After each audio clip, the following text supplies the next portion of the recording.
Se você mora junto com o seu companheiro ou companheira e ainda não formalizou essa união estável, fica comigo até o fim para saber a importância da formalização e como deve ser feita. Olá, pessoal, sejam muito bem-vindos. Meu nome é Andressa Ramiro, eu sou advogada das famílias e sucessões. Hoje eu vou falar um pouquinho para vocês sobre a importância de formalizar a união estável em cartório e como essa formalização deve ser feita. E aí vocês podem se perguntar ou me perguntar, mas morar junto já não é uma união estável? Para que eu vou ter gastos em cartório? Pois bem, essas e as demais dúvidas serão tratadas daqui em diante. Sabemos que para uma união estável existir, ela não precisa necessariamente de um registro em cartório. Basta que ela preencha alguns requisitos, que são eles: a convivência pública, contínua, duradoura e principalmente a intenção de constituir uma família. Resumidamente, basta que o casal, eles vivam como se casados fossem perante a sociedade. Então, para que essa união estável ela seja reconhecida para fins pessoais, patrimoniais e até mesmo sucessórios, esses requisitos deverão ser comprovados através de fotos, conversas de WhatsApp, comprovante de residência, testemunhas, entre inúmeras outras provas.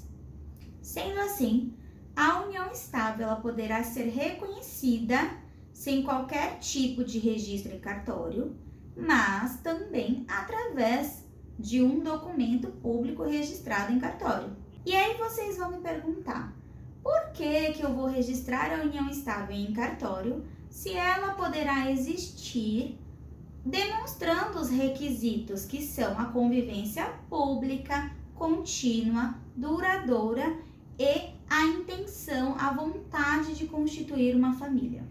Porque você que não quiser registrar a união estável em cartório poderá ter um problema maior lá na frente, quando tiver que levantar provas da convivência do casal. E a depender, passar por um processo judicial moroso, demorado, seja em uma partilha de bens com o fim da união estável, seja para que você possa ser herdeiro ou meeiro num processo de inventário, e seja para que você consiga ter direito a ter benefícios quando um dos conviventes acaba por falecer, como por exemplo a pensão por morte. Um exemplo na prática: João e Maria viviam em união estável por 15 anos. Dessa união estável resultou o nascimento de 2 filhos. No decorrer da união estável, João adoeceu e faleceu. E então Maria, para poder ser meeira e herdeira no processo de inventário junto com os filhos, bem como poder ingressar com o pedido da pensão por morte, teve que ingressar com uma ação no judiciário, que se chama Reconhecimento de União Estável Pós-Morte. Nessa ação, Maria teve que juntar inúmeras provas para comprovar a existência dessa união. E durante o processo, tiveram manifestações do Ministério Público, porque os filhos eram menores, inúmeras decisões do juiz. Enfim, gerou um enorme transtorno e desgaste emocional para que Maria pudesse convencer o judiciário que aquela união de fato existia. Além do registro de união estável em cartório ser a maneira mais segura de garantir os direitos dos conviventes na união estável, eles também poderão definir livremente formas de bom convívio e condições da união, além de poder escolher quais regimes de bens irão adotar, entre eles o regime da comunhão parcial de bens, separação total, bem como participação final nos aquestos. Vale ressaltar que quando os conviventes, os companheiros, não estipulam um regime de bens da união deles quando registrarem em cartório, a lei impõe automaticamente o regime da comunhão parcial de bens. Agora que vocês entenderam a importância de formalizar a união estável em cartório, vamos ver como deve ser feito.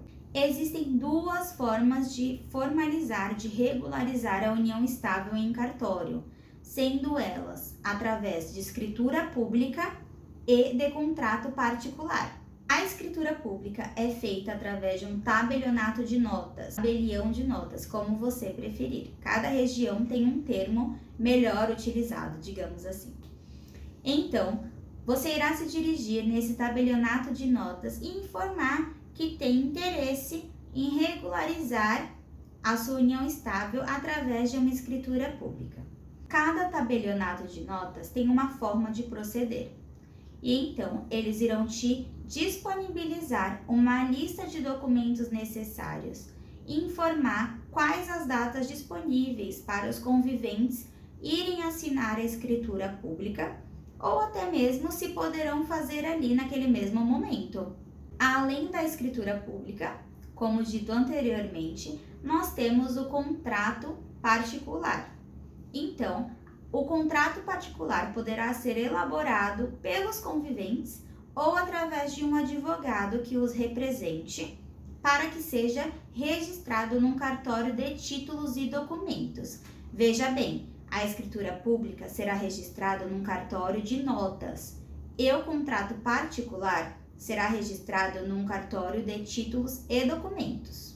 O contrato particular de união estável terá que ser registrado em cartório para que ele tenha validade perante terceiros, porque, em últimas decisões, os tribunais, entre eles o Superior Tribunal de Justiça, decidiu que os contratos de união estáveis só poderão ter efeito perante terceiros quando registrados num cartório de títulos e documentos. Sendo assim, os conviventes poderão elaborar um contrato particular de união estável e não registrar em um cartório de títulos e documentos? Sim. No entanto, esse contrato não terá força perante terceiros por não ter uma publicidade. Ele somente terá um efeito entre os conviventes acerca de relações internas do casal. Vocês podem estar se perguntando o que significam efeitos perante terceiros. Esses efeitos são quando existem situações que envolvam plano de saúde, credores, previdências. E para esses fins, é necessário que o contrato de união estável seja reconhecido, formalizado em um cartório de títulos e documentos. Quando se tratar dos documentos necessários para formalizar a união estável através de uma escritura pública, os documentos serão os básicos: RG, CPF, comprovante de residência, certidão de nascimento, casamento ou de óbito, se um dos ex-cônjuges for falecido. Mas reforço que cada tabelionato tem uma lista de documentos e é importante você saber quais são os documentos necessários para não chegar lá faltando o documento quando quiser marcar a assinatura da escritura pública. E através de um contrato particular, você poderá elaborar esse contrato particular com seus documentos pessoais sozinho, ou então contratar um advogado para que ele te auxilie na elaboração das cláusulas. Geralmente, os advogados podem solicitar informações sobre RG, CPF, profissão, endereço e também indicar 2 testemunhas para que o contrato tenha uma eficácia jurídica. Bom, então nós vimos neste vídeo que a união estável ocorre através de 3 formas, sendo elas através da uma situação de fato, uma situação sem formalidades, sem documentação, mas que preencha os requisitos de uma convivência pública, duradoura, contínua e principalmente a intenção de constituir família. Através de uma escritura pública registrada no cartório de notas e através de um contrato particular registrado em um cartório de títulos e documentos. Vimos também a importância de formalizar a união estável em cartório para que se tenha uma segurança jurídica maior e um respaldo dos direitos em situações posteriores, sem que se tenha que produzir provas e depender de uma ação judicial para reconhecer a existência da união estável de fato, além de poder escolher o regime de bens que irão exercer e estipular cláusulas de boa convivência. Agora sabemos como dar o início para formalizar uma união estável e quais são os documentos necessários para assegurarmos e garantirmos os direitos dos conviventes.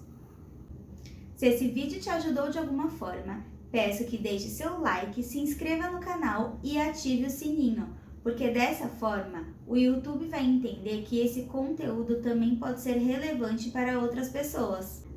E para acessar mais conteúdos como esse, me segue nas redes sociais que estarão na descrição abaixo. Obrigada e até um próximo vídeo.